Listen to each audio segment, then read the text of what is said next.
it seems very I don't know how to say it, like grounded, I guess, which Shin Godzilla was as well. So, and that's kind of what I liked about it. But also, Shin Godzilla was, I mean, that dude. Why am I blanking on his name? The fucking Evangelion guy. The Evangelion guy. But he like really was just like, I'm making the exact movie I want to make, and they let him do it, which is super cool. But it was like 90% like guys talking in rooms, which I think is really funny. But it was good. But for sure, it was cool. Yeah, I enjoyed it too. But yeah, this seems more actiony based on what I can see from the trailer. Yeah, stuff that I watched. Yeah. I would like to see it. It's like more than Shin Godzilla. It seems like a movie theater movie. Like you should go and watch it. Yeah, agreed. But oh well, that probably won't happen for me either, based on how busy I am. Yeah, that's how I haven't seen the last 3 movies I said I wanted to see. I really wanted to see Napoleon. I mean, all I needed to know about that movie, I heard some guy gets direct hit with a cannonball and gets fucking vaporized. And that's, as soon as I heard that, I was like, all right, this is a movie for me. Yeah. And then I wanted to see Killers of Flower Moon. Never saw that. I would like to see that. These are both movies I could watch at home and be fine, though. Whereas Godzilla does seem like, okay, the bigger the screen and the louder the speakers, the better my fucking balls are going to shake. So it's like, let's do that. But I don't think I'll be able to make it for that one. I'm trying to think, what was the last movie I saw in theaters? Was it fucking Barbie?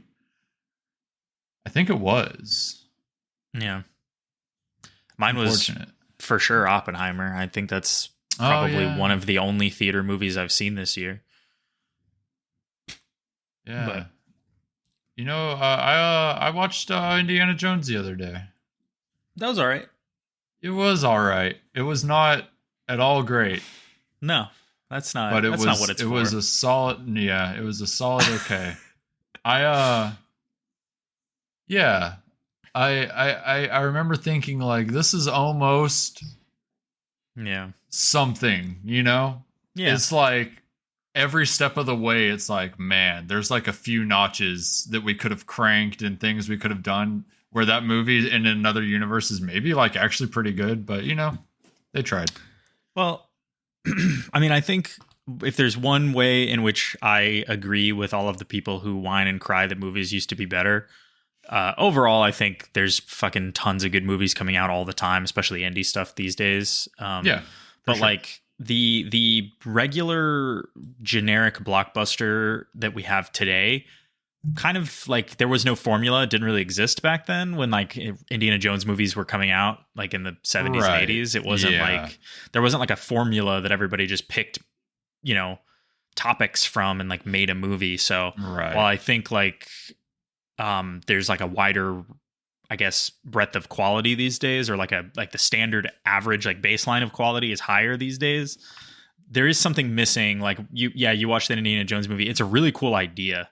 Like the stuff they do at the end of that movie with fucking spoilers, if you give shit about any of this, the time travel stuff at the end, I think is fucking awesome. I think that is so cool. Exactly. And it was like, it could have easily been the worst part of the movie too, and it's like somehow they like nailed it in the coolest ways, and I'm like, okay, yeah, and that's what I mean too. Is like they somehow nailed the end part, the last portion really well. So that's what I mean when it's like, damn, this movie. Then if certain things along the way would have all been better, the whole movie just would have all of a sudden been great because they like more or less nailed the ending. I think maybe. I can't remember what happens when they get back from the time travel. I stopped paying attention, I think. But overall, anyway. It was better than I thought it would be, honestly. I was expecting garbage fire, and it was not that. No, and I actually did see that in theaters. Oh, really? I didn't know I had a free day and was like, all right, I'm doing this. And it was good. It was really fucking loud, I remember. They cranked that shit. Yeah, What? Did we go see John Wick this year? We did. Okay. Yeah, that was like March or April or something. That was a good time. Yeah, it was like relatively cold out. I feel like it was like April, maybe May. Yeah. But I mean, it's even in May, it's still cold in the Pacific Northwest. It is. Yeah. It doesn't get warm here till like July. Yeah, I mean that was great. That was like probably, I mean, definitely the most fun I had watching a movie this year. Yeah, that was great. You know, shout out to Donnie Yen. Absolutely, yeah. Shout out to fucking everyone who's in that movie. Like, they really carried it. Like, obviously, Keanu's always great, but I'm blanking. The guy who's in Sunshine, who was the daughter of, or had the daughter who was trying to avenge his death. The like older Japanese dude. Yeah. Why can't I think of his name? What is that right now? fucking guy's name? Yeah, he's in so much stuff these days. I love it, dude. They're putting him in everything, and it's amazing because he deserves it. Yeah, for sure. I'm gonna look up his name right now because I feel guilty. He's in one of my favorite movies of all time and has a great role in it. The movie's called Sunshine. It's a science fiction movie about dropping a nuke in the sun to like restart it, basically. Like the sun is going out. Yeah. It also has his name's Hiroyuki Sanada. That's what it is. Yeah. Usually I can remember that. But Sunshine is one of those movies that has secretly the best cast. It also has Cillian Murphy in it. Nice. It also has Michelle Yeoh in it. Nice. It also has Mark Strong in it. It also has Benedict Wong in it. Very nice. Chris Evans is in it.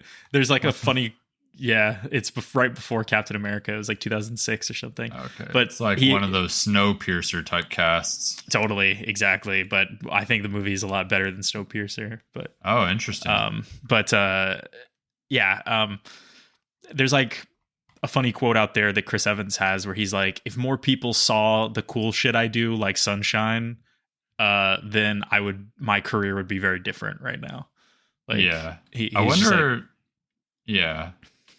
what his career would be like if he didn't do like some of the, I don't know, because he did Marvel a few times. He was Captain America and the Human Torch, and I feel like he had some other like bigger IP main character role too that I'm forgetting. I know he was in Scott Pilgrim, but I wouldn't consider that a big role at all. And even then, that was like 2009 or 10, right? So Scott Pilgrim, 2010 or 2011, I forget which one. He's doing the voice in the new animated show, which I just finished, by the way. I really liked that. Me too. I love. So we can talk about it. I love that they just from the rip things are different. And I'm like, wait, what? And just immediately was interested. Honestly, what I wanted was for it to be a straight up adaptation because the comic and the movie are so different.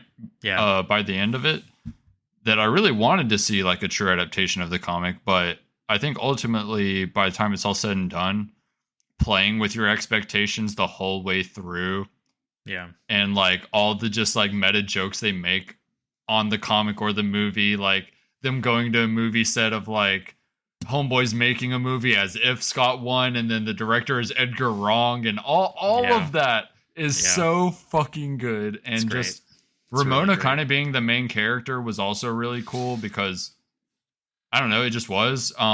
We've already seen Scott do his whole arc, so it's like whatever. The old young Neil got the biggest laugh out of bro. Everything like that. Just the stupid fucking humor in that show was so good. Truly great.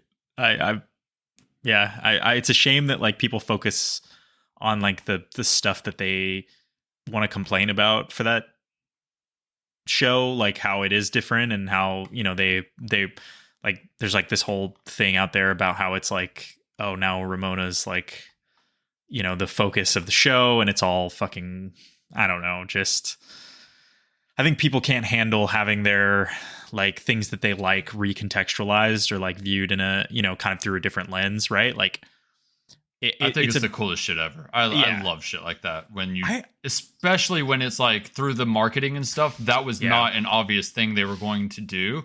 And so when you sit down, and I can't remember if they do it at the end of the first episode or second episode or what, but when you get to that moment where Scott loses and you're like, what? Yeah. Okay. And it's just like, maybe there's going to be one little twist here where it's like, okay, Scott did this and then he's going to come right back.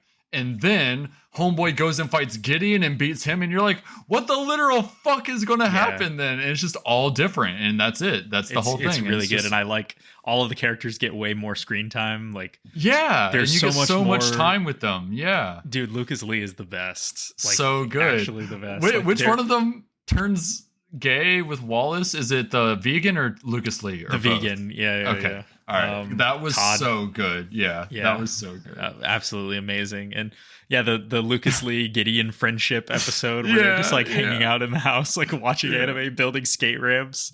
It was so good. Just absolutely loved it. And it's funny, like it feels like, because you go back and watch Scott Pilgrim now a little bit, and there are some things, because it was a while ago, right? There's some things in there that you're like, okay, like, this is visibly aged, right? Like it's a different style of humor that doesn't exist as much anymore in certain jokes or certain parts.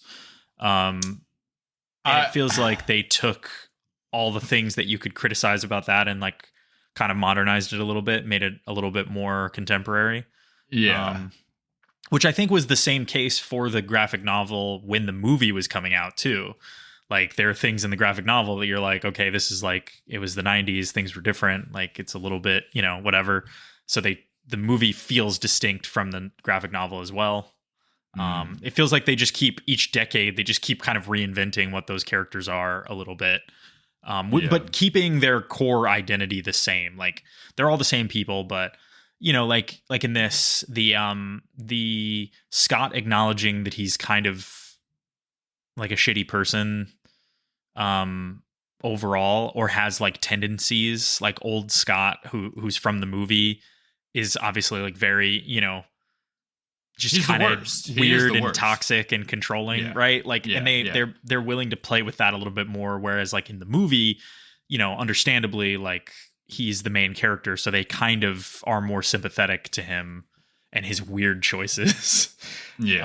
But I feel like the exes get a lot better treatment here as well. For sure. Like I agree. But anyway, I fucking loved it. Same. Good soundtrack really too. It was really good. Anamanaguchi, I think, did it right or something. Yeah. And then obviously they had like guest performers and stuff. But yeah. I think Anamanaguchi did the movie as well back in the day. Yes and no. They did anything that's not a sung song. Right. They did like all of the I guess the score, whereas all the soundtrack was Beck and then other featured songs. Right, exactly. Yeah. Well, since we're on TV really quick, did you see the Fallout trailer? Yeah, I did. It looks decent. I mean, yeah.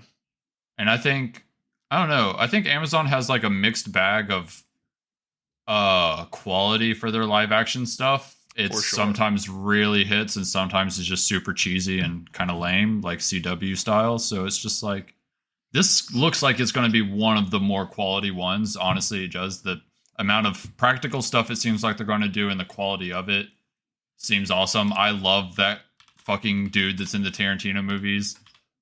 Him alone being in it kind of just makes me happy. I don't know how much of a main character he is, but we'll see. Yeah, you're talking about Wayne Goggins, who's playing the ghoul. Is that what you're talking about? Or Yep. Love him. Yeah. He's always really good. He's one of those. He's another example of that guy. You see him in shit all the time, and you're like, oh, it's that guy. Yeah. I'm trying really hard to think, what is a good show that Amazon has produced, like themselves? The Boys. Oh, absolutely, The Boys. I guess and it's not the only one. I'll admit I don't think I watch anything else Amazon has produced that I can think of, but I mean they have a decent handful of things. Even like the Rings of Power, which I think is like more divisive. Like it doesn't seem like it's dog shit in terms of the quality of the show itself and the production design and all of that. And that just doesn't live up to its pedigree. Right. It's just, exactly. How do you live up to it? I kind of forgot about those two. Yeah, the boys I enjoy. I it's got some issues. And Wheel of Time, I think, is well received as well. Something else I haven't watched, but yeah, I've heard that. Yeah, so I mean they're making good stuff, I think. The Expanse is also, I guess. Yeah. Or at least, yeah. I mean, it's Prime exclusive anyway. I don't know who's actually producing it, but that's a pretty low budget show from what I remember. Yeah, I think it is. Okay. Yeah, I'm hopeful based on what I saw. Yeah, me too. I could be okay with it. A lot of, we're a tough to please crowd in terms of when I say we, I mean like just people who are, nerds in the same way that you and I are. Are we going back to the gamers discussion? Yeah, no, we won't. But I'll just say that, I think it does seem like while they have tapped into some of the stuff from Fallout 4 visually more than any of the other ones, you know what I mean? Like it's set in LA, but there's like Brotherhood power armor, and the power armor is ripped from 4 directly. Like it feels extremely like what that chapter of the Brotherhood of Steel was using. So it takes place most closely to 4, so that makes sense in terms of time. If the timeline is relevant to that, then that makes sense. So yeah, I mean it's tough to say, and that's the tough thing about Fallout is we get so little of it and so rarely that that's kind of what I'm interested in about this too, is that it is a canonical Fallout thing. This isn't some other universe they're telling a story in. It's like, okay, this happens in Fallout. This happens near the timeline of the most recent game people care about. And it happens in LA, which is the most popular, most pop culture full city in our country. I think there's potential for a special story to be told here and cool shit to happen too. So yeah, we'll see. Yeah, I'm happy they're not just adapting a game. Like they're taking some time to sit down and write something. I mean, that's cool. Obviously, Todd Howard's involved, so mixed bag. Right. Yeah, in terms of writing quality, but I imagine at the role he's in these days, he's probably not sitting down and doing a lot of writing anymore. But he is overseeing kind of the franchise, I guess. Like he's the steward of what is acceptable. So right. I don't know. We'll see. Yeah, I just was thinking about it, and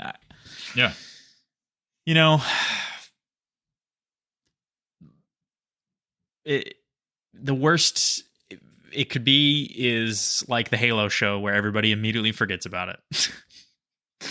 Yeah, because I've never seen a second of that, but no one talks about it. That one is absolutely tragic. I've seen maybe a few seconds of it, and it's when he takes off his helmet, and it makes me so uncomfortable. I think I actually physically cringed when I saw it, and I don't know. It's just some things you're not supposed to do to popular characters. Batman, it might be keeping his parents alive. Master Chief, it's fucking the helmet, dude. You just don't. Some things are core to the character. You don't touch. Yeah, I kind of agree. I don't know. What's next to get a show? What do you think? Next to get a show, like not an actual confirmed thing. We're just spitballing.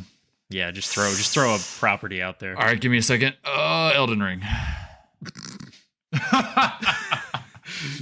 HBO, George R.R. Martin. That would actually be really funny. You know what would be really funny is if he stopped writing any Game of Thrones books and just starts writing Elden Ring books. Like he's just filling in all the lore. Exclusively writes lore for From Software. Yeah, he's like putting out and selling. He writes like 3 books in the next year, and they're all. Oh, that's why the DLC is taking so long. Holy shit, bro! We fucking cracked the code. Yeah. God damn it. Yeah, no. Yeah. I feel like I should do this. We're back. Okay. Now I can move on because that's been floating in the back of my head. Yeah, we're I was back. wondering when you're gonna. We're already in it. So, in case you've gotten 22 minutes in and you're like, what am I listening to? What is this? This is the Infinite Scale podcast. Congratulations. You're now connected to the hot take machine. That's us. We're like, was it, which From Software game was it where there's like the big bug queen and it's just like got a bunch of ants and weird bugs around? Was that Demon Souls or is that Dark Souls 2? Does it attack you? I don't think so. I want to say that's in 2. Okay. That's us, but instead of bugs, we spit out takes. Did you see my fucking Instagram story the other day where I'm like zooming in on Bloodborne and then I get to my amount of time played as the song is picking up? Oh yeah. I don't know if you had the audio on, but I thought I synced the audio pretty well to that. So I don't remember what made me go look at that, but after I saw that, I was curious. I was like, what the fuck is my playtime for the other games? And it was the smallest. Yeah. I was like, oh god, this fucking franchise has sucked up so much of my time. Yeah. And I feel like the only reason it's the smallest is because you have to boot up a console and like it's an old game. Like I don't know. Well, I guess you actually mostly play games on PlayStation. I always forget. I would play Bloodborne all the time if it was available on PC. Like I would be playing it right now while we're talking. You know what? If your internet's good, I think you should just, for shits and giggles at the very least, try out the PlayStation Now Bloodborne streaming thing. If you are like Etherneted in and have good internet, I think it'll actually run way better than you expect. It's not about running. I mean, because it's never going to get better in terms of frame rate. It's never going to be better than 30 frames for sure. But you said play it on your PC, not play it on your PC in 60 frames. So I just wanted to give you an out. Yeah, thank you. I would probably sooner boot up the PlayStation and play it that way than stream it. Especially, I feel like, I mean, PlayStation Now, I haven't tried it recently. I'm sure it's fine, but just latency and stuff like that in a Souls game doesn't seem like something I really want to add to. But I should try. I should try just for science, I guess, more than anything. That's what I did. I tried it for science, and I was actually impressed. I would get distracted immediately and just start playing Killzone 2, to be honest. I mean, how could you not? I would. I mean, yeah, that game doesn't even run at 30 FPS from what I remember. It runs better. No. Yeah, maybe. I honestly, I just remember it fucking feeling like shit. I thought it felt good. It was heavy. It was heavy. I don't think that was the frames. Really? Oh, fuck. I don't think. Yeah. Maybe it was. That was a long time ago, way before I thought about frame rate, honestly. I mean, maybe it was. Killzone 1 runs at like 12 frame. Like, it could be worse. That's for sure. Yeah. Yes. I remember. Anyway. Yeah, we're back. We wanted to get together. We're playing games that I guess we could talk about. But there will be time for that, for sure. Game of the year is upon us. Rather than talk about games that we're playing, let's talk about what everyone else thinks about games that we're playing. The Game Awards. It happened. It did. What was your favorite part of the Game Awards? The favorite part? Your most favorite part. What? Give me most, least. Favorite thing, least favorite thing. Least favorite thing was probably the fucking cheesy shit. And if it was like, it wasn't a joke. It wasn't. The cheesy shit where they were trying to keep things moving at a good pace so they would play the music. Yeah. During people's speeches. That was actually really annoying me for some reason. I don't know if that's just me or if this is like a thing on the internet right now. I genuinely have no idea. But that was annoying the actual shit out of me, especially when the people like in between awards or announcements or anything that were just on stage talking in between the awards and stuff were getting so much time and not really giving us anything. Like, it's not a bunch of information. It's like their cheesy dialogue, which is fine. Award shows always have that. But when they are literally being given more time than the people that have been pouring all their like energy and soul into games this past year, especially in a year full of layoffs and stuff like that, it's just like, damn, dude, like give them literally another minute at least. Like, I don't know. It was just weird. Jeff Keighley actually tweeted about this because people were so mad about it. Oh, really? He went out there and he said, for those who don't know, Jeff Keighley, youth pastor of the games industry, right? He flipped his chair around backwards, or he sat, you know what I mean. He sat backwards on the chair and tweeted this one out. It just says, I do agree that the music was played too fast for award winners this year, and I asked our team to relax that rule as the show went on. It's something to address going forward. I'm paraphrasing him because, why not? But it was bad. It was. I think it was something that everybody latched onto because the Game Awards is it's called the Game Awards. I mean, it's an award show. I mean, but increasingly it has become less of an award show, more of an E3. Yeah, the game trailers. They should rename it. If that's what they want it to be, they should just rename it, honestly. I mean, make it E3. I don't care. Another thing that was weird was Best Indie Game was one of the ones that was tossed to the side and not like a walk up and do a presentation. And maybe they just couldn't make it or something, but I also thought that was just kind of strange. I wasn't really mad about it. I was just like, that's interesting that they just didn't even address it. Didn't say they couldn't make it, so we put it here. They just literally said it and moved on. In general, all of those little side awards feel very disrespectful, I guess I would say. Yeah, I mean, some of them, like all the early ones that were just on the side were like all the like best content creator, best esports event, like all the stupid ones. I'm like, oh hell yeah, all these should be here. Like, that makes sense. Who cares what the best esport event ones? And if you do care, that's great. But like, we don't need somebody to come up on stage for, obviously, like it doesn't even make sense. So just the dumb ones like that, it's just like, all right, let's get through those. And then the more big ones, like best indie game of this year, like, I don't know. That was so weird. Anyway, but yeah. No, I'm with you. Yeah, and I think they did that for like some pretty big ones other than indie game, like best fighting game. I think was done that way, right? I think so. Yep. I was like, okay. I saw a lot of people mad that they had like sports and racing together as a category. I don't know. Yeah, there's always some weird shit like that. But, they just, you know what they should do? Just trim all of the bullshit categories. Like, I understand that they want to have like best esports game or content creator of the year and stuff like that. Like, they just want to have those, but they shouldn't. Just don't have them. It's fine. No one, like, the Game Awards is not the place that people go to for validation about esports or what content I do think is creation interesting about some of those categories where it's like best content creator and best whatever. I don't even know what the other ones were that were similar to that. I'm looking at them right now. Esports game, best esports athlete, best esports team, esports coach, esports event, most anticipated game. Right. Okay. So all the ones that are like about a content creator or an esports athlete or team or coach or whatever.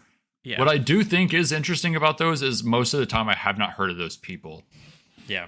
But I'm not getting any time to know those people through these awards. So it doesn't matter that they're being like presented in this way. They're being brought to my attention, but not in a meaningful way. So it doesn't matter. Like, I'm seeing a bunch of names that are literally just like Shit Eater 69. And I'm like, okay, I'm Quaxy 1, maybe. I don't know if he did, but Quaxy 1, cool. Who the fuck is that? What do they do? I have no idea. You're just telling me a stupid who is that? Exactly. What did he win? Like, I don't even remember now, but one of the content creators or esports athletes or coaches, I don't know, but it's just stuff like that. It's like, okay, this person won, good for them, but why do I care?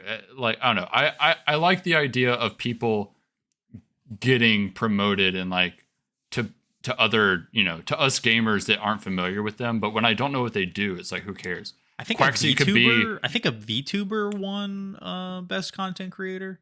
Oh yeah, and him or said both said we think it should be its own category, and that VTubers, if they're going to do stuff like this, give VTuber their own category and always promote them every year, because it is, I think, a different thing than being a streamer on camera. They're similar, but I do think it's different. So it was weird for me to see that win, but not that I was upset at the person who won or anything. I was just like, oh, I feel like if we're going to promote VTubers, we should fucking give them a whole thing. But anyway, going back to the like let's say the guy who won the content creator or any of those played a game that I liked. I don't know. It's just like, I would want to know that, I guess. You know what I mean? Like if a Souls content creator won and I hadn't heard of them, I would want to know that he was so popular and somehow off my radar. And I you know what I mean? Do you picking up what I'm putting down? Yeah. I mean, they just don't spend enough time on either thing. The awards themselves feel like an afterthought, and it's weird to have a bunch of awards crammed into a trailer show. You know what I mean? Like, either it's two halves of a thing that need to be independent from each other. Like, they should maybe if they get enough of a budget, they turn it into a 2-day event where one is like the small pre-show style thing where they do all the trailer stuff or whatever, or all the awards. I don't care in which order they do it, but it does feel like they should be separate from each other to give the thing, a little bit more breathing room. And someone else was pointing how like at the Oscars and stuff, it's not like this. It's all about the awards, and there's no trailers being shown throughout every single thing and stuff like that. I was like, you know what? That's a really good point. This is just, which I've known it's always a big just marketing thing, but I never really thought about it in context to like other awards shows and stuff for music and movies and all that. I was like, that is a really interesting thing to point out. I mean, that's the thing about games, is that they're such a weird medium because there's so many reasons people go to games, right? Like, it's not just, like to appreciate something. It could be, okay, some people play games like they only play Grand Theft Auto, you know what I mean? Or they only play Fortnite or whatever. Yeah. And I mean, I guess maybe there are people out there who only watch Marvel movies or something, but for sure. It does feel like there is a little bit more of a product associated with video games that than movies, for instance, in a lot of senses, especially the Oscars, because the Oscars, how often is a Marvel movie nominated in one of those? Like, pretty much never, unless it's like visual effects or whatever. So, I don't know. It's pretty strange. Why do you think that is? Because it's not like they're poorly acted movies, and sometimes they're actually kind of good too. So it's like, I wonder what. But you're right. They know, like, from at least that I know of, like, no performance in a superhero movie almost ever gets like in the running, right? Not really. Yeah, I mean, I don't think. I don't think they ever do, like, performance or anything. Like, I'm pretty sure there's no. There's, as far as I can tell. I mean, I think it's, to be honest with you, I mean, there are movies that are kind of like the Marvel movies of like cinema. You know what I mean? Like the Elvis movie or something like that. Like, that's like a bit more high budget. It's not super cerebral. It's kind of out there and ridiculous and fun. It's not like like the Banshees of Inisherin, which is like a serious, like, this is cinema. You know what I mean? Like that's how that movie feels. Yeah. Whereas, like, Elvis is like ridiculous and silly and bombastic and whatever. So I mean, I think there's grades to these things, and Marvel movies they never hit like the exact right level of quality in a way that would allow people in those movies to be nominated for things, to be honest. I mean, that's just interesting because I can't remember. I was watching some Marvel movie the other day. I don't even remember which one because it doesn't even matter. But But I was watching it either right before or right after another just really good movie. I think it was Grand Budapest Hotel. I don't know. I was just watching random ass movies while I was like doing something else. Sure. And when the other movie came on, or whatever, anyway, I forget which order I watched them in, so whatever. But what I noticed was that the quality of the Marvel movie was so much better, like in terms of like how crisp the person looked on camera and shit like that. Just like everything about the like production is like really high, right? Yeah. And even though the other movie I watched is like also, you know, in the upper tiers of production quality, and you know, when I think of like Grand Budapest, I don't think of it looking bad by any means, you know what I mean? And I think that's a great fucking movie, especially how it looks. So it was just one of the things where I was thinking, I was like, damn, like Marvel movies just have like an average bar of quality in terms of the production, like not necessarily how good it is as a movie, that is like really impressive. And I'm surprised it doesn't really get talked about, at least not by like people I talk to, because most people I talk to don't watch Marvel movies.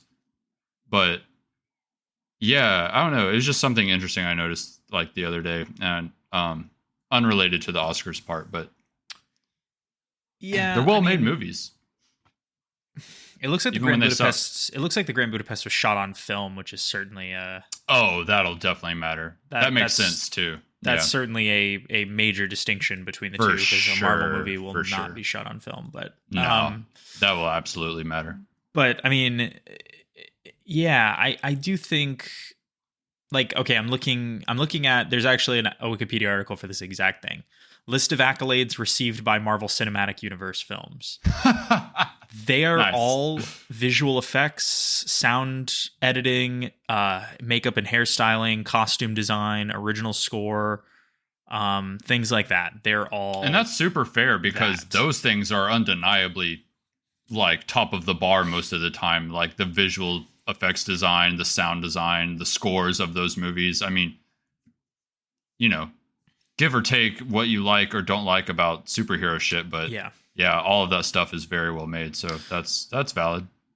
Yeah, I mean, you know, to be fair, I think like things like action movies, really approachable movies are not usually, and that's like even a bad way of putting it still. I don't know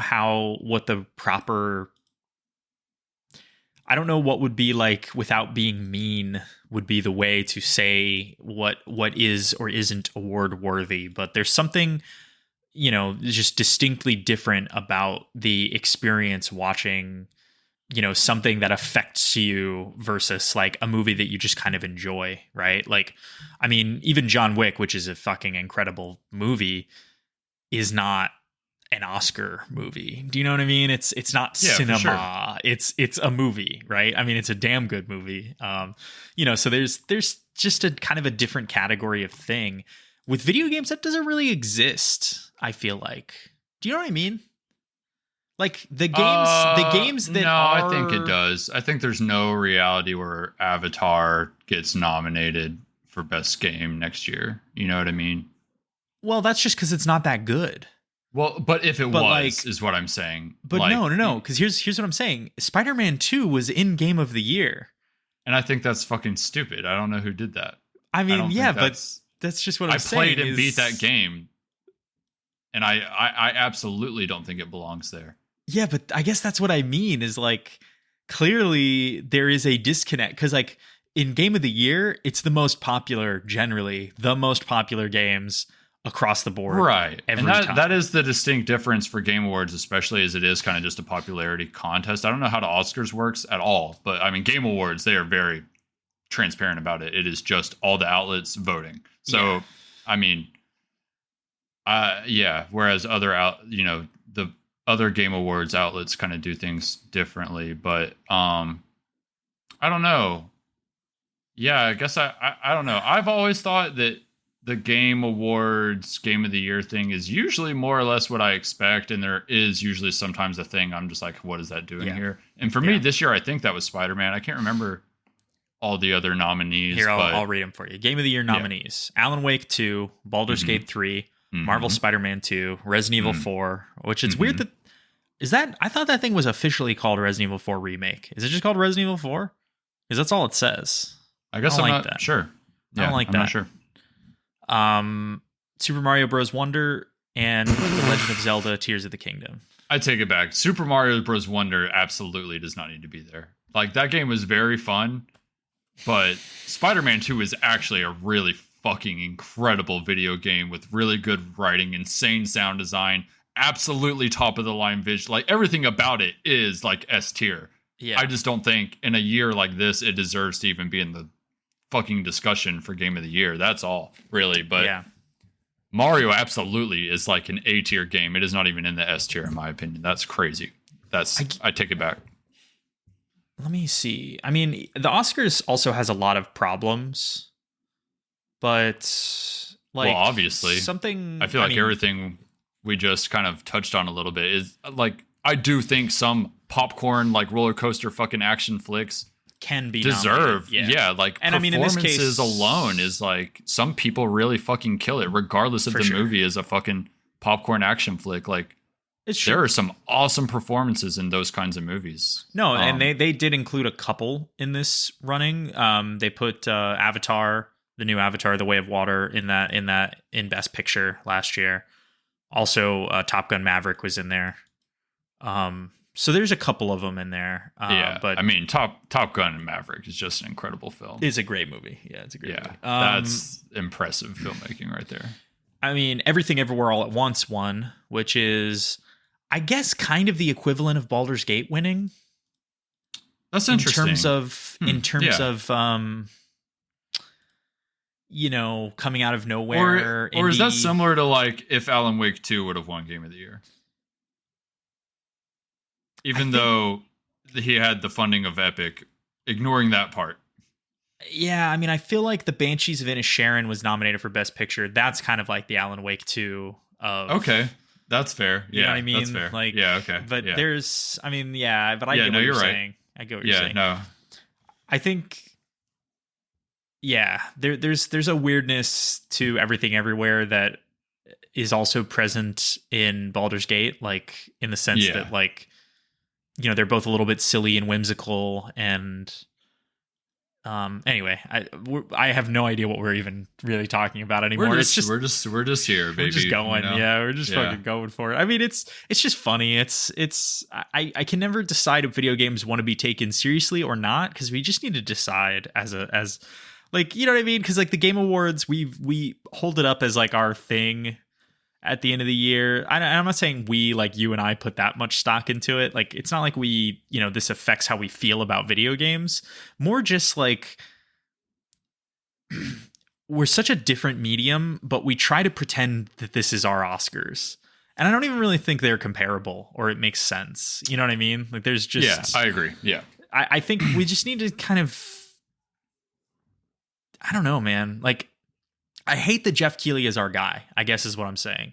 I hate that I don't mind that he's our guy, but I like him a lot more when it's Summer Games Fest and I know exactly kind of what to expect, which is a bunch of trailers and reveals. Whereas the disconnect of the show that is the Game Awards progressively every single year being less about the Game Awards is just fucking like something about it. Just it feels so wrong at this point. It's true. I don't know, but yeah. But I keep watching. I mean, I look forward to it every year. It's just like so fucking weird that the awards part. I don't know. It's a weird thing. It just feels strange. But my favorite thing, go on. Probably either the co-op game coming from the Dead Cells guys. Weirdly enough, because I didn't see that coming at all, and that was awesome. Yeah. Or Kojima and Jordan Peele. Yeah. Which, I mean, to be fair, the Kojima Jordan Peele thing is another thing that was like 15 minutes too long and 100% could have been said in about 10 seconds. 100%. Yeah. I am honestly surprised you didn't say Monster Hunter. Because that was extremely disappointing. I'm glad that they confirmed something we already knew, which is that they were going to make a sequel to their most profitable, best-selling game ever made. Okay, cool. I knew that. Thanks for telling me it's coming in 2 years without giving me any real gameplay. Literally, go fuck yourself. I do not give a fuck about that Monster Hunter trailer. Holy shit, this guy's pissed. Yeah, no, it was so dumb. That was so. I hate trailers like that, especially for known quantities. Like, I guess we didn't know they were making it, but there was no way a company wasn't going to make that game. Like it was always going to happen. So I guess I don't know.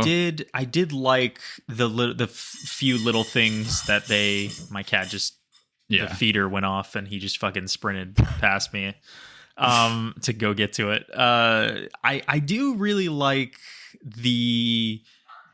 I don't know even how to say this, but like the little details that they put in the trailer that show you how different things are they want it to be. You know what I mean? Like I do appreciate what we got there. The flying bird dog thing that you ride on. Like the seemingly more open world nature of it. Like it seemed like the environments were a lot more open.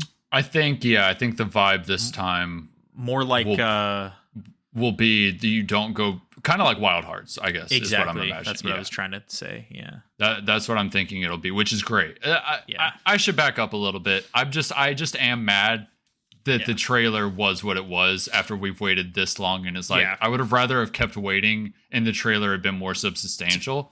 Yeah. But to be completely honest, I was watching that trailer, especially because, I mean, it's obviously in engine. It's obviously some of its gameplay. A lot of it seemed like gameplay, actually.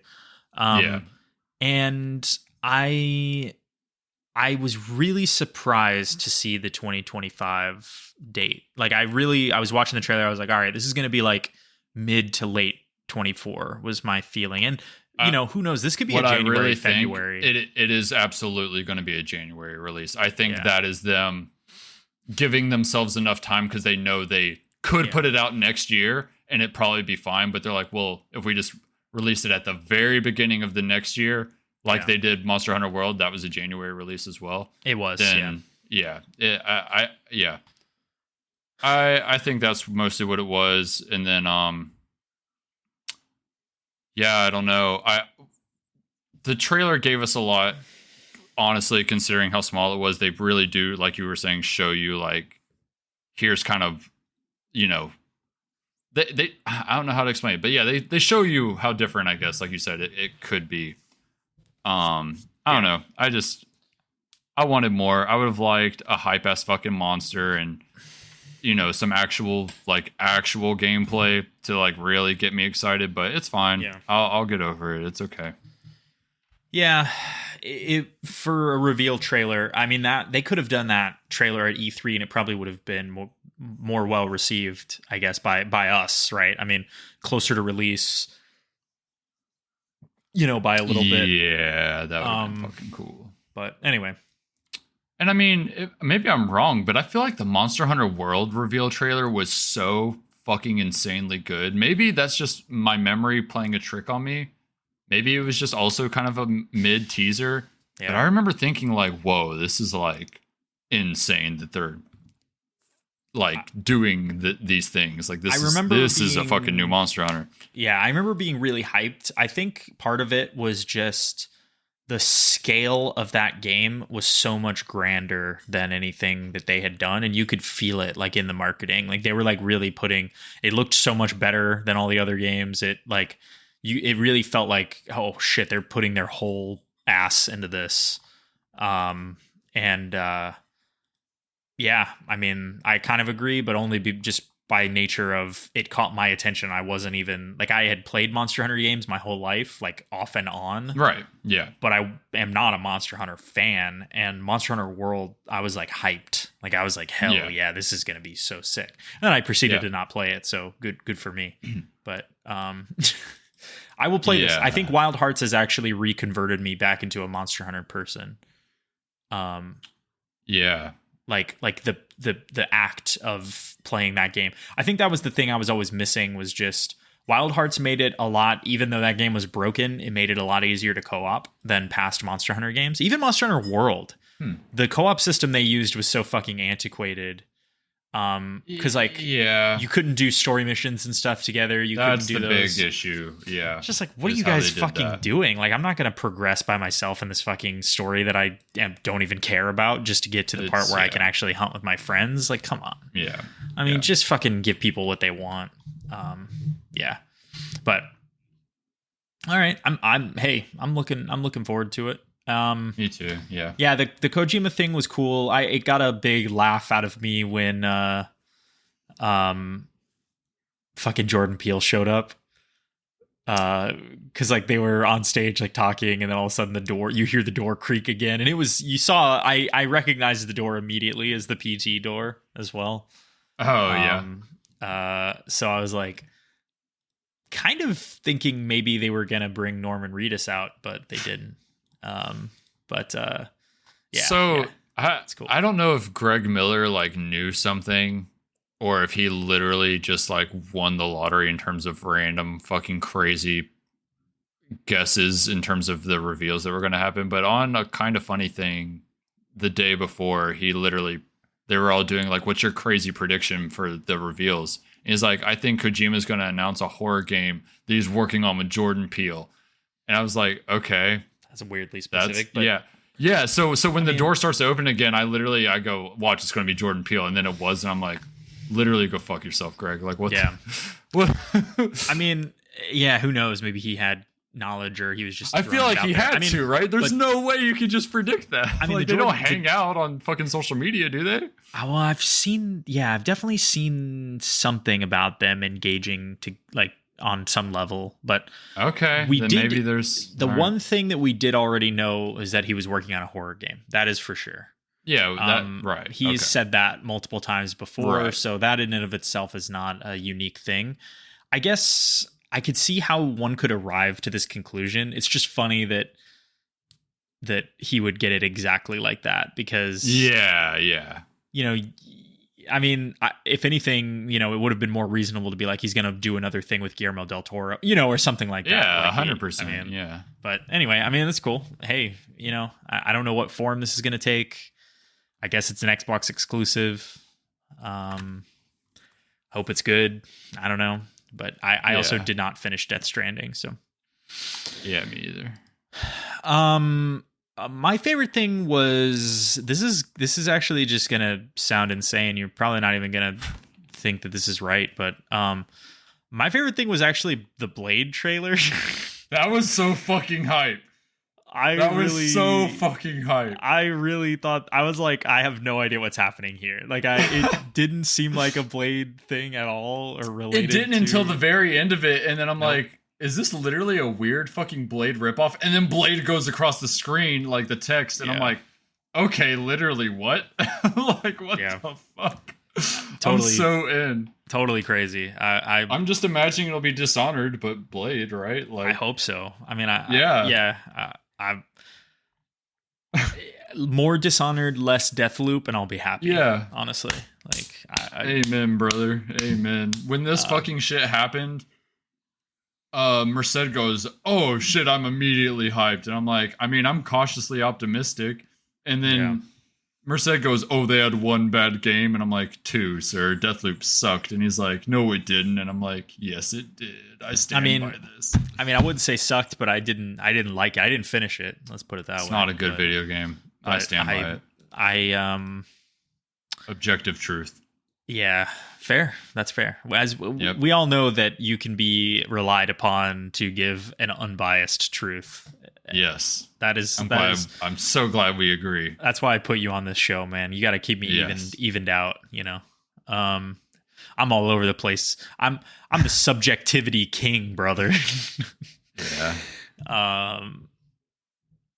I think it's such a hilariously natural fit for Arcane that I'm stoked. Like, it's weird that it's third person. They've never made a third person game. Yeah, before, I'm kind of down though, but that will be interesting. Yeah, that will be interesting. I'm sure that was a Marvel thing. They were like, yeah, if you're gonna have one of our characters, they got to be on the screen. Okay, brother. Yeah. Anyway, could be cool. That's gonna come out in like 2026.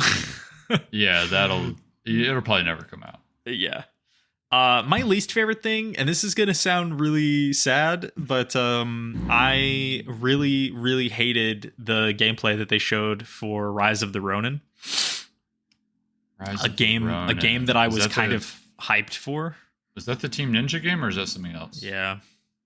Yeah, I didn't care for that at all. I was, because like the trailers that they had been showing in the past made it seem a bit more cinematic, and then they play this and it looks ridiculous, which is could be fine. I mean, it could still be cool, but it just seemed really silly. Like, I don't know, even like more ridiculous even than like a Yakuza, like the Yakuza Samurai game that came out earlier this year. Obviously is a Yakuza game, so it's silly, but like still they find a way to thread that needle a little bit, right? Like it's okay, it's silly, now it's serious and somber, and you know, they pull it off. This game, I was like, what am I supposed to take away from this? I don't understand. I was hoping for grounded and serious, and I don't know, but I should have known better. It's fucking Team Ninja. I don't know what I wanted. I also was not hugely into the No Man's Sky sequel thing, or whatever it's called, Light No Fire, which is the fucking really. Other than the title, I actually was like, okay, this is what I've wanted from the people that kind of make this kind of game, is to do like a full planet. I've always kind of wanted that from a game. I don't know if anybody's ever done it already, and I just don't really know about it. But I mean, I'm sure you know this about me now. I love No Man's Sky. It is such a good, just get lost in the fucking world with your friends and do really typical, like, you know, explory, crafty, base building type stuff, but sure, it just nails the sci-fi fucking blast off into space exploring vibes so hard. Yeah, I would love to see them apply that to like just one planet, and it not being like a scripted generation, it being a procedural or like randomized, you know.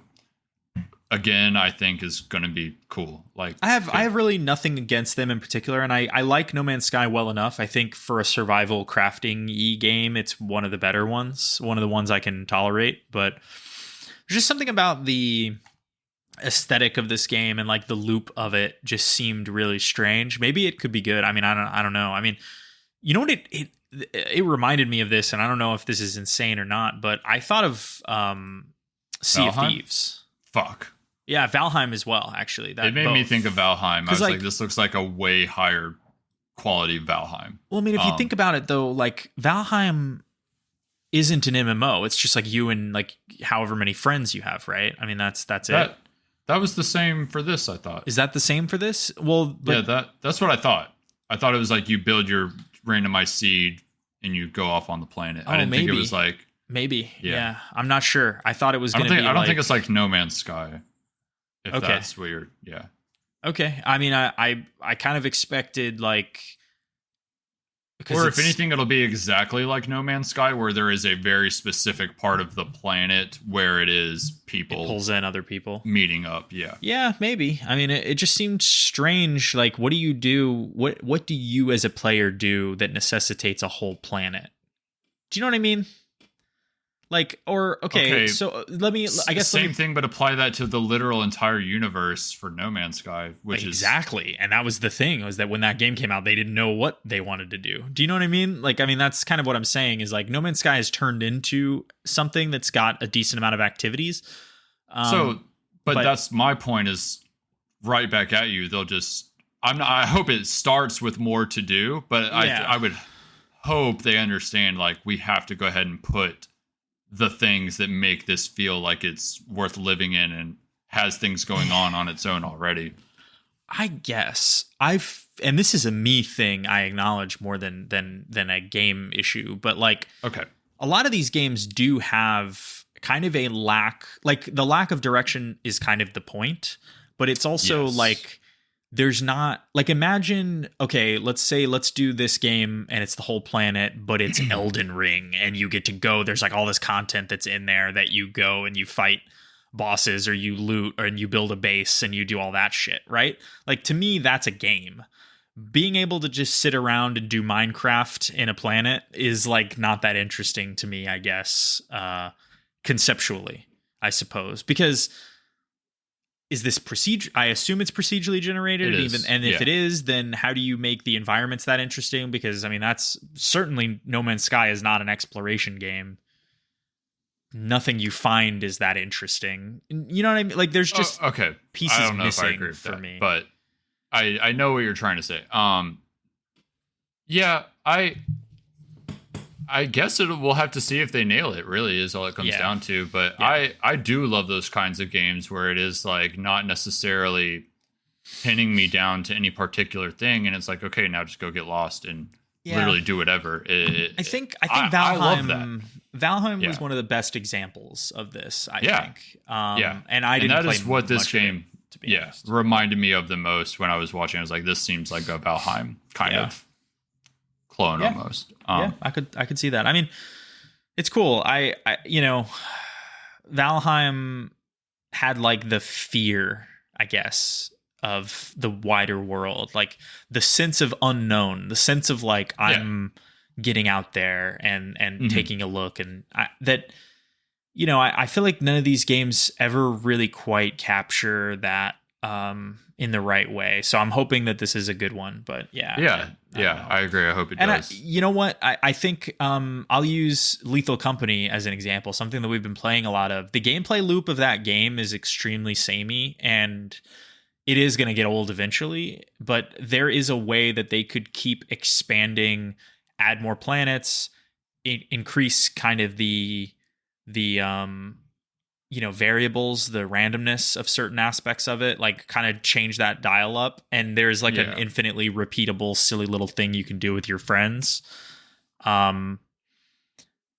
Add base building. I don't know. Fuck. But it's just, I find that games now have to latch on to their core loop in a way. And a lot of these survival crafting-y games never catch me with that loop. Like, they don't ever grab a hold of me. I felt the same way about The Forest, which I think is a neat game conceptually, but there's something missing from how it progresses, I guess, in my opinion. I don't know. Yeah, I think that one is one of the ones that I agree is not really fully nailed it. What'd you think about Big Walk? Oh, which one was that one? It's the one from the Entitled Goose Game developers. It's like the little bird people like walking. They're like weird like bird things, colorful. I literally don't remember bird this. Things walking around like a realistic world. It was very strange. I thought the trailer was really good, but other than that, it was who knows what that game is. Yeah. I remember thinking this could be something. Yeah. And I'm not necessarily uninterested. It's just I don't really fully understand what I'll be doing here. Agreed. Very charming though. Yeah, this is adorable. There's that fucking Jurassic Park horror game that they announced. Very strange. Yeah. No, don't want it. Could be good. They're remaking Brothers: A Tale of Two Sons for some reason. Yeah. Yo, I'm scrolling through a list of things. That's why I'm realizing as I'm going, because this is something I forgot, and it's actually my new. I'm changing my favorite thing answer to this. Okay. Black Myth Wukong looks fucking nuts. And it has a release date, and it looks as good as we all hoped it would. Now let's just hope it fucking feels good, bro. Like, oh, we're so close. That game looks insanely good. They nailed the world. They nailed the art design. The graphics are amazing. I mean, it's visually very stunning. It's high fidelity, but it's got its own style. No, I mean, this is incredible looking. I mean, I was blown away. It was actually the thing that I was like, all right, I'm playing. Yeah. Like that was like the one thing. No, I'm going to keep saying that actually. Space Marine 2 looks sick. That looked incredible. I cannot wait for that really fucking game. Want to play co-op with you guys on that. That for sure. So good. Helldivers. Yeah, Helldivers, of course. Did they give a date for that? It's February. Is it? Okay, fuck yeah, dude. Yeah, I'm really looking forward to that. February is a perfect time too, because there won't be much else coming out. Just Final Fantasy. Yeah, true. You know what I was really impressed by? The not the gameplay, I guess, but the vibe of the Suicide Squad trailer. Yeah, I think that was its best trailer so far. I don't think I'll ever play that game, but that was the best trailer they've had so far. I laughed out loud when Captain Boomerang said that he's the fastest man alive according to all of his ex-girlfriends. Yeah, that got me holy too. Fuck. Yeah. Really liked that. Yeah, I feel like there's what is the name of the fucking new Atlas game? They did the trailer for the remake of Persona 3. Metaphor de Fantasio. Did I get it? Something like that. Atlas games. I didn't see it in this list. I don't care what anybody says. This is the coolest fucking thing Atlas has ever done, and I can't wait. Like, the first trailer, I remember feeling that way. Yeah. And the second trailer, I didn't even know it was the same game, and I felt the same way. And then when the title hit, I was like, holy fuck, it's the same game. Yeah. Let's fucking go. Like, I could tell immediately what it was as soon as, because just the art style is so nice. Metaphor re Fantasio. Yeah. I was close. You were extremely close. I thought you were memeing, but you were actually extremely close. Yeah.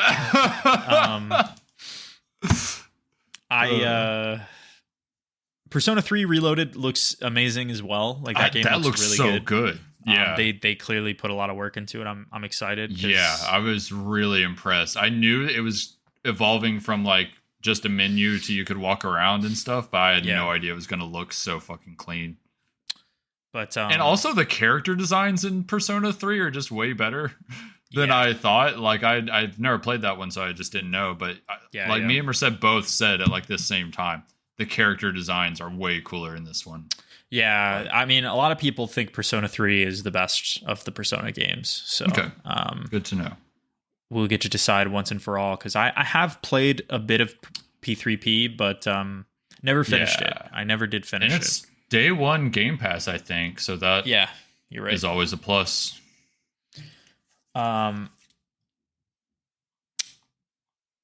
Yeah, Metaphor, I can't even believe how hyped I am for that game.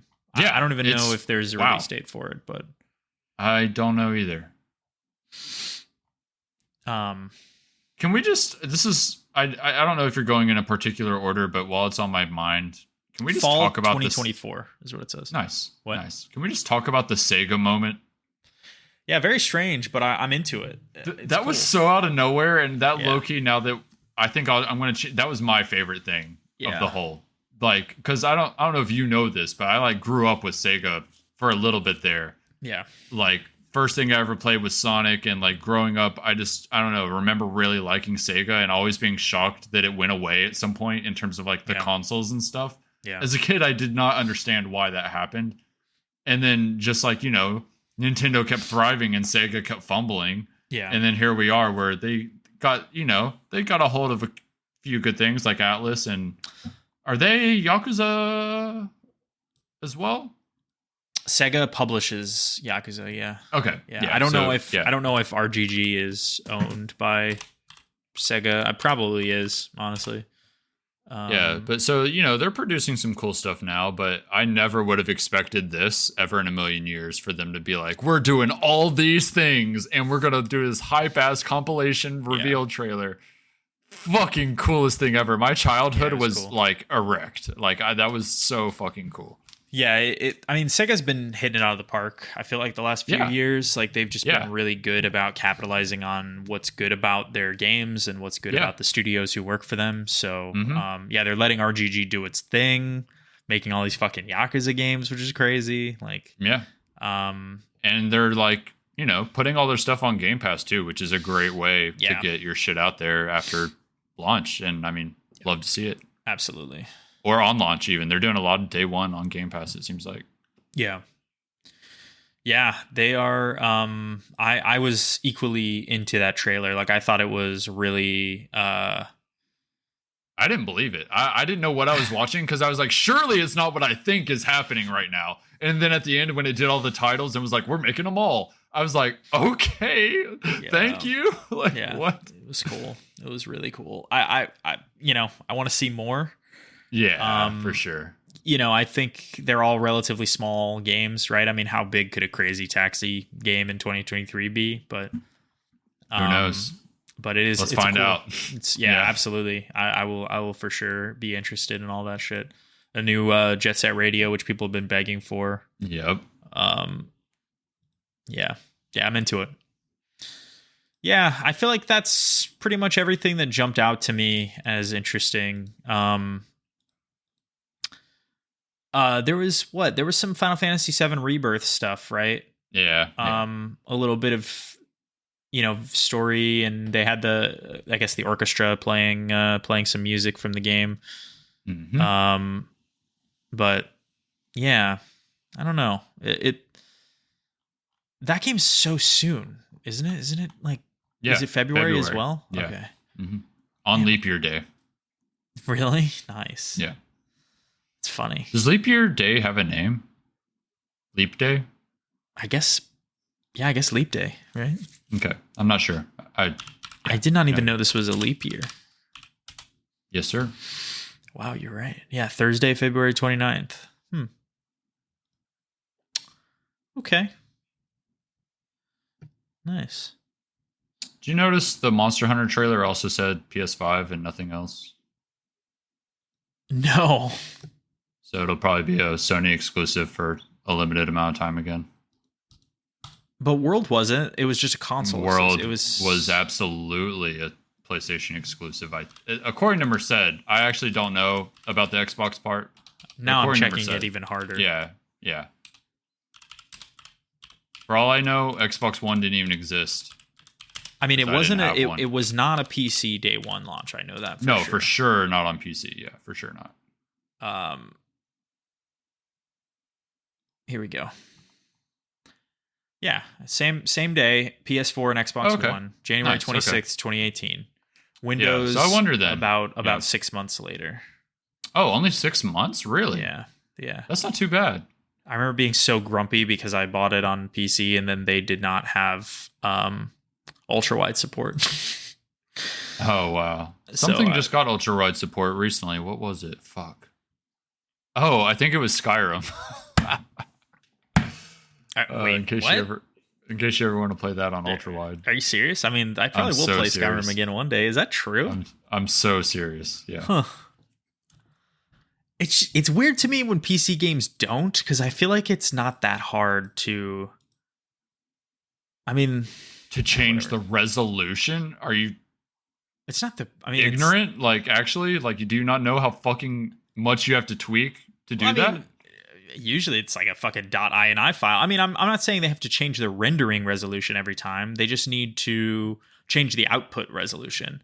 Like whether black bars obviously it's like difficult, or they would just do it, right? Like if it was so easy, they would just I think it's just because they're like, if we're gonna do it, we're gonna do it right, which means scaling the UI and doing all of these things. Yes. Yeah, I mean for sure, 100%. That stuff's not easy. But what I mean by that is like, so I want to still select. Like here was the issue with Monster Hunter World, and I remember because it pissed me off so much. I couldn't pick my monitor's resolution. I had to pick a different resolution. That sucks. Just give me my monitor's output resolution and then put black bars on the side. I don't care. The black bars suck, but it's a 3440 by 1440 monitor. But I could only output at a lower resolution. Yeah, that's really dumb. It was bad. It was really bad. That's really dumb. Yeah, it made me not play that game and then everything's blurry. Yeah, for sure. Yeah, so for sure. Yeah, it sucked. It really sucked. It actually made me extremely grumpy. I'm sure they fixed it at some point, but I never played that game again. I don't know. Yeah, that's too bad. Anyway, that's all. That's easy. But yes, you're right. If they want to properly have ultra wide support, they need to scale the UI. They got to change the way things are rendered sometimes.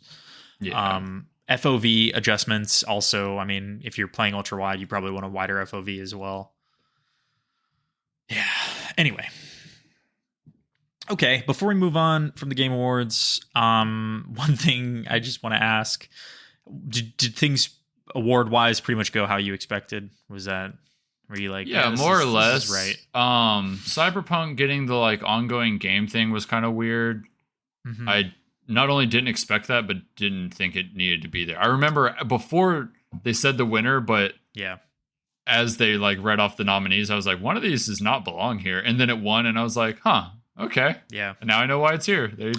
I mean, I voted people for really it. Thought it. Yeah. Yeah. I thought it was reasonable for sure. Cause, it has like, they took a bit of a beating reputation wise. So I'm happy to see them recover.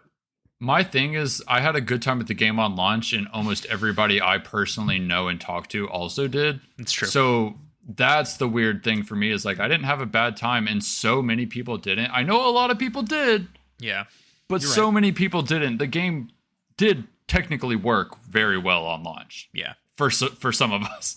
So that's my thing is like the game was good. It just shouldn't have been on the old hardware, at least at launch. I don't know. Yeah. It's just a weird thing. But other than that, I think, yeah. I remember pretty much agreeing or thinking it was all more or less expected. Mm-hmm. Street Fighter 1, I hope. If it didn't, then I disagree with that. I was a bit surprised to see Alan Wake take Best Narrative over Baldur's Gate. I agree with it completely, but I was surprised to see that. I have no context for either, so I guess I can't say. I haven't beaten either of them, so I don't know which one. I have also not beaten Baldur's Gate 3, but I get the gist. I actually think that's honestly probably why. I think a lot of people didn't finish Baldur's Gate, even though a lot of people played it a fuck ton. Mm-hmm. A lot of people haven't finished it, I've noticed. So maybe that's why they felt disingenuous giving Best Narrative to a game that they had not seen through. Yeah, or I mean, to be honest with you, the narrative isn't really the driving. I mean, it is. I find it interesting, but I agree that the characters are what drives that game, not the narrative. So yeah, it's it is a bit of a different thing. But I'm glad Alan Wake. I mean, I think Alan Wake has an amazing story. So yeah, it's a great example of a well written narrative. Yeah. That's all I can think of. What about you? I kind of wasn't surprised to see Armored Core 6 get Best Action Game, but I was sort of hoping that Remnant 2 would sneak in from the shadows and take that one. I wanted it to go to Lies of P if that was on there. If that wasn't on there, then no, it wasn't. But it should have been. Actually, that makes zero sense to me. Then it was in Best RPG. Lies of P was not Best Action Game, which is really stupid. I agree. Yeah, I had that moment. Yeah, that's really weird. But I voted for Remnant 2. I love Remnant 2. I would love to play that. It's a great game. Yeah. We should keep dragging Merced through it. Best RPG. The nominees were Baldur's Gate 3, which of course won. Final Fantasy 16. Lies of P, Sea of Stars, and Starfield. So, I mean, in that group, of course, Baldur's Gate is going to win. But yeah, I agree. They could have thrown Lies of P in action and given it a better shot. I mean, a lot of people really liked Lies of P this year, and me included now. I mean, I've been playing a shitload of it, so. Yeah. I need to fucking finish that. I have a lot of things to do, other non-game things this month, but the end of the month is going to be me just getting through as many games as I can. I'll be traveling, but after this month, and maybe even I don't know, I'm going to be kind of busy for a bit. I think I'm moving after this year as well. So like around January-ish, I think I'll be moving. Okay, good. Yeah, I'll just be kind of busy. So I don't know when we'll be able to do our thing, but Yeah. No, we should. I mean, it's fine. I think last year we did it at the end of January, so we could do that again. I'm fine with that. Right. Gives me more time to play through games. I want to play fucking that Chance of Sonar game that won some award. That seems interesting. Jusant as well. Jusant. Some little indie games to get through. I haven't heard of like any of those indie games that got nominated, except for like Dave the Diver. I haven't heard of like Dredge, Cocoon, fucking really? the one where you make food, like any of that stuff. I was like, I don't know what the fuck any of this is. I was really surprised. Cocoon. Yeah, I need to play fucking Cocoon as well. Yeah, all of those indies. Yeah. That like from the different like best indie, best directed indie, and all that. Yeah. Like I hadn't seen most of those. I was really surprised. Yeah, I did play Dredge at the start of this year. That's a good game. It's short. That's like a 10 hour game you can get through. Viewfinder I also wanted to play. Yeah. It's been a good year for games, honestly. Oh, for sure. It's almost like they just keep getting better. It's crazy. Yeah, honestly, they kind of do. I'm really tired of people saying that games get worse, because I mean they are different than they used to be. That is for sure. But I think overall they do keep getting better. Yeah, I think I've been burned by remasters too many times to think otherwise. Like it is so painfully evident that games are constantly getting better. Like the proof is in the pudding. The remasters prove it to me every single time. Yeah. Yep. It's interesting.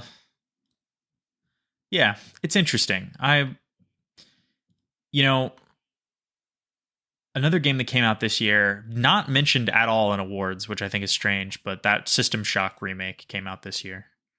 Yeah, I mean, I haven't heard that mentioned by anyone at all. Like pre-release, during release, after release. I don't know anybody that's played it. The only people I know about it that even know about it is me, you, and Merced, because I've brought it up to you guys because I didn't know it existed until it came out. And it's just like, yeah. It's crazy. It was definitely, it was hyped. It was definitely hyped, but it had been in development for a very long time, like many years. So I think that's probably why. You kind of hadn't seen it, but I mean, but still, even like, I don't know, it's just one of those things I can't believe even none of us really tried it out, right? Like, and we surely are even mildly intrigued. Yeah, like, I'm gonna play it. I don't know when, but I am gonna play it. But yeah, it's one of those games that I think requires, like, they just visually changed it, and I heard they made some convenience changes, but it seems like a pretty true remake, which means that game's gonna be very confusing. Great. System Shock 1 was an extremely confusing game when I tried to play it some years ago. I did not make it all the way through. System Shock 2 I've played and completed, so it's got a little bit more of a modern sensibility. System Shock 1, just the user interface was like impenetrable in that game. But it's one thing that's definitely true about how games used to be is you used to have to pay attention a lot harder about where you needed to go. That is for sure, because it would have been in a text log that you picked up 2 hours ago that you forgot about. That tells you. So how did you feel about the God of War roguelike free DLC we're getting? I'm not going to play it, but that's cool if people want that. I'm actually really excited, and I feel like there will be a pretty semi-important story tie-in of some kind, so I feel like I have to play it as well. Yeah, I hope so. I mean, well, it's called Valhalla. I mean, there's no way they wouldn't. I guess. I hope that there's something valuable for people who do choose to play it, but then again, it'd be kind of a bummer because I don't think I like the gameplay enough to do that to myself. But how do you feel about The Last of Us getting a roguelike mode? Yeah, not for free. Not for free. $10. That there's a higher chance of me playing that. It looks really good. I think they both look really good. There's to be a higher clear, chance I think they both look very fun. Yeah, I think the gameplay of The Last of Us 2 is a lot better than the gameplay of God of War, personally. But I think that's where it's motto, brother. Nah, one's guns, one is fantasy sword swinging. Can't even compare. Yeah. I do think God of War Ragnarok is only fun because the narrative carries it so hard, though. I will absolutely, for sure. Yeah. It's it's a long game. I feel this is true about The Last of Us 2 as well, honestly. Yes. It's a very long game, and by the end, you're like, I cannot play any more of this or I will scream. So, yeah. Word. Fucking Spider-Man 2 is interestingly not that same. I imagined it would. How I felt about Ragnarok is how I would feel about Spider-Man 2, and it really is genuinely such a better game than its predecessor in every single way. It just really is impressive. I just feel like I should say that because I don't want to talk about the game too much, but genuinely great. I should play that. I need to. You know what? Actually, I still have to play Miles Morales. So yeah, just do that. You're fine. Never mind. Talk to me again when Spider-Man 3 comes out, and I'll play Spider-Man 2. Wolverine comes out, you play Spider-Man 2. Yeah, no. Wait, they're making that, aren't they? Do you think the Wolverine game will tie into... No, they said it wouldn't. We'll see, but they said it wouldn't. I mean, Kraven is in... Well, I don't know what happens to him in this, I guess, but... And Kraven is a Wolverine villain as well, right? Or no? Am I crazy? No, he's a Spider-Man villain. Oh, okay. Thought maybe... Yeah, I guess, yeah, there's probably no crossover there. Interesting. Anyway. All right, well, I feel like we talked a lot about that thing. And I know we're playing games, but I think we could probably hang on to that until next time. Sure. I don't know. Whenever that is. Yeah. Is there anything you just really want to talk about, or you're like bursting? No, not particularly. Okay. Yeah, no. Okay. Yeah, that was a good one. This is a good. Yeah. A lot happened. I feel like lately I didn't even look at like other news, but the GTA 6 trailer, we didn't even mention that once. I haven't even watched it actually, so that's why I didn't mention it. You don't need to. Yeah. That's fine. Yeah. Looks like that game. Yeah. It's about what you'd expect. Right. I want a GTA like MMO 4 tone. Oh. I want like a Red Dead 2. Like, yo, this GTA game's got me contemplating existence. But in a good way, like yeah. Like remember GTA 4 was like a very depressing game, and people were bummed about that. No, I didn't know that.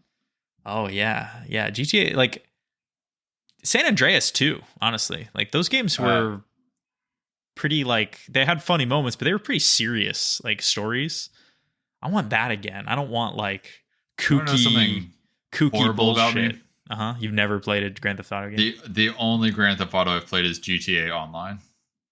Yeah, that is pretty horrible, actually. I mean, honestly, at this point, like, who cares? Because like you missed the era of the good ones. Like if you like San Andreas and 4 to me were like the top. That was like when that series was at its peak. You're too late. You've already missed it. I don't know. I think those games suck, bro. What are you talking about? That is crazy. That is GTA Online crazy. Is just the fully realized versions of those, especially once they add like fully cutscene quests that you do with your friends. It's just, yeah, we're gonna go on a heist and fucking, steal the submarine. What you would do in GTA on your own, except with your friends. I mean, it's cool that you can do that, but I mean, with cutscenes, and it tells a story. I know. Not a good one. Yeah, exactly. Yeah. But your friends are there. It doesn't matter. Oh, God. Oh, Lord, help him. He doesn't know what he's saying. I know what I'm saying. I'm right. I'm taking away your objective truth crown. Giving it to Half-Life 2 sucks. I'm giving it to the first person I see on the fucking street, dude. All right.